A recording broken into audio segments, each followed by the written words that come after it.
Marissa, thanks so much for joining us today. So, I'm really thrilled to have this conversation with you because I have so many parents or postpartum moms who ask me about chiropractic care.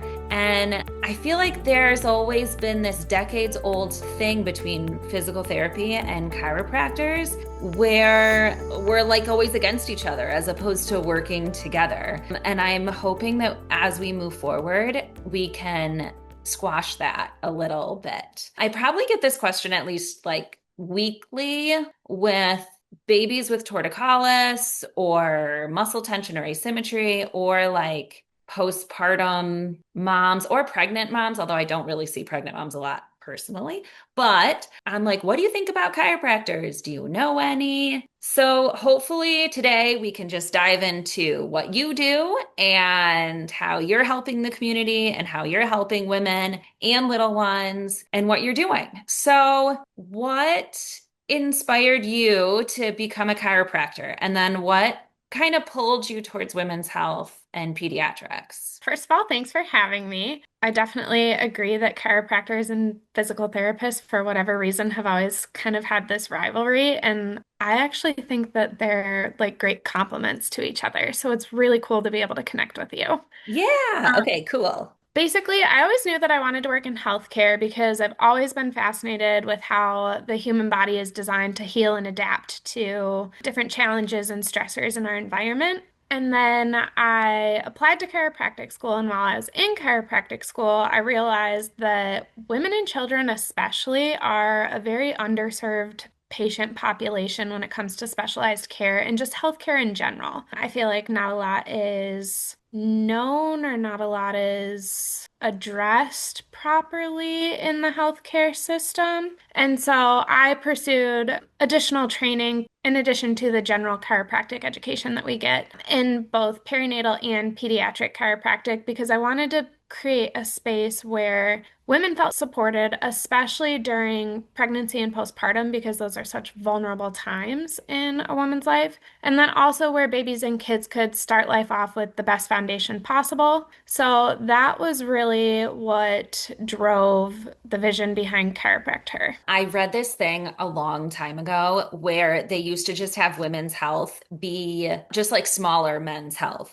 They just Yeah. like studied men and then we're like, like 75% of that height and weight, and then that's good. Yeah. And they didn't actually like study women as their own people. What's the best part? What do you love most about working with women and babies? Yeah, so I think what I love most about it is the ripple effect. So when a mom feels better in her body, she's able to show up more fully for herself, but also for her family, her friends, her social circle. And then when a baby is more comfortable in their body, whether it's feeding better or sleeping better or moving better, it impacts the entire household too. So there's a huge ripple effect, and it's super rewarding to see families thrive when those little but important pieces kind of fall into place. Oh, that's so true. After having two babies, an unhappy baby can definitely shift the Oh, household yeah. dynamic. And then a happy baby also can shift the household dynamic. 100%. So let's talk about babies first, because that's what I see. And those are like a lot of the questions that I get. What do you do for chiropractic care for babies? What does that look like? So I think a lot of people, when they think about chiropractic care for babies, they envision like the loud cracking adjustments that you see on social media videos, but baby care is nothing like that. So it's super gentle. We talk about using the amount of pressure that you'd use to test either like a ripe avocado or a ripe tomato. So super light Oh, pressure. that's really Uh, gentle. Yeah, very gentle. And it's essentially just a sustained contact on a point that we find that just isn't quite moving the way it's supposed to be moving. And then most of the time, babies are very calm throughout their adjustment. Some of them even sleep through their adjustment because it's so, so gentle. So it's all about being really gentle and getting those really gentle releases and not forcing any movement. Oh, that's probably relieving to hear because they are so vulnerable that even I don't really know what chiropractic care for babies feels like. Comparing it to common things is helpful for people. Yeah. What are some of the common reasons why babies would come to see you? Probably some of them are pretty similar to why babies are coming to see you, but some of the most common things I see are feeding issues, especially if the baby is favoring one side or they have difficulty latching. Tension in the neck or jaw are big ones too. Torticollis, like you talked about, so that kind of laterally flexed and tipped. Head turning preferences, so baby doesn't want to look one direction or the other. Parents also bring their little ones in for issues like reflux or colic, or just when they notice that baby seems kind of uncomfortable in their body. But the goal is always to support better movement, more comfort,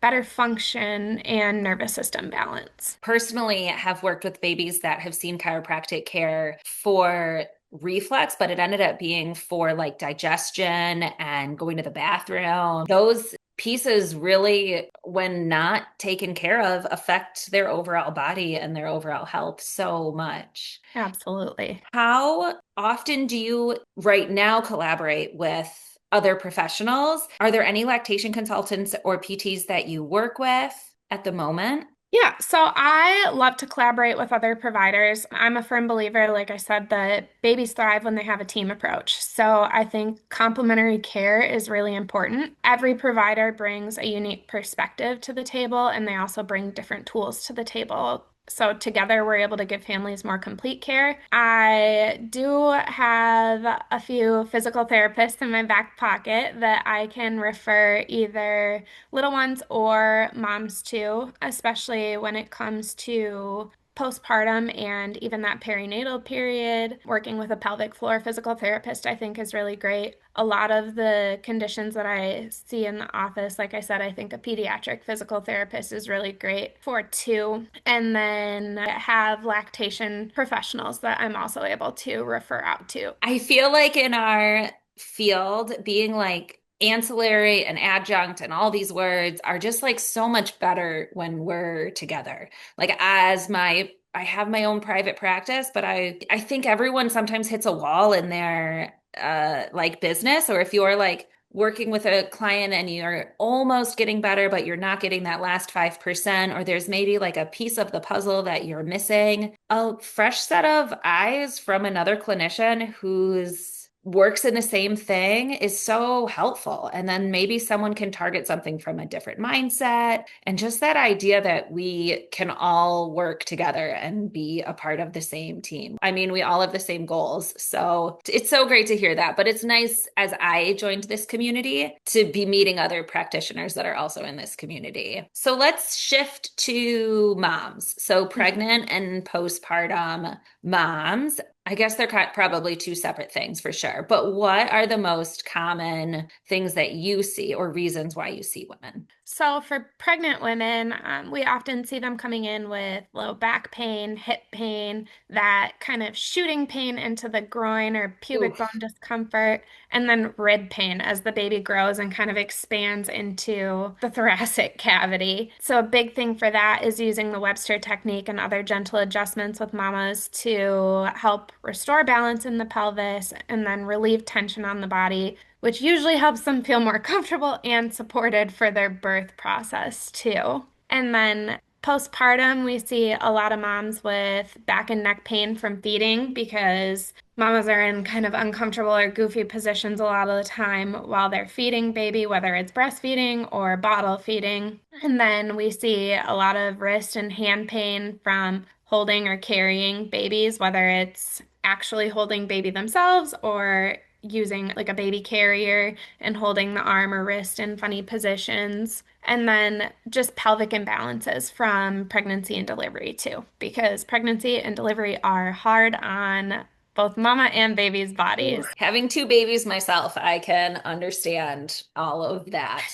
Being pregnant is a lot and it's hard on your body. And especially if you have multiple and then you have a toddler that you're chasing and a baby that you're feeding or a pregnant or this or that. And it's hard to just go to the doctor, to your general doctor, and like check the boxes that you're fine because you're not injured. But you also don't need to live your day to day life in pain. Agreed. So when you treat moms at your clinic and then you send them home afterwards, like every day, because they're with you for, an hour a week, maybe, or a day, or a couple times a week. And then what things can they do at home for the rest of the time to help their recovery too? So, what simple things can they do at home to support their recovery after seeing you? So I am a big believer in empowering moms and just people in general with the tools that they can use at home. So whether that be through gentle stretches or posture tips or ways that they can set up either like a workstation or a feeding station for better ergonomics when they're working at home or feeding baby or doing all of the things that we do in everyday life. Sometimes exercise modifications. So I like that's a big thing for me, asking women what they're doing for exercise, what are the issues that we're coming across, and how can we modify those exercises at home to reduce the symptoms that they're experiencing. And then also giving them exercises to help restore strength and range of motion to areas where they're struggling. So it's very much not about only what happens in my office, it's also all of the little daily habits that add up over time. For sure.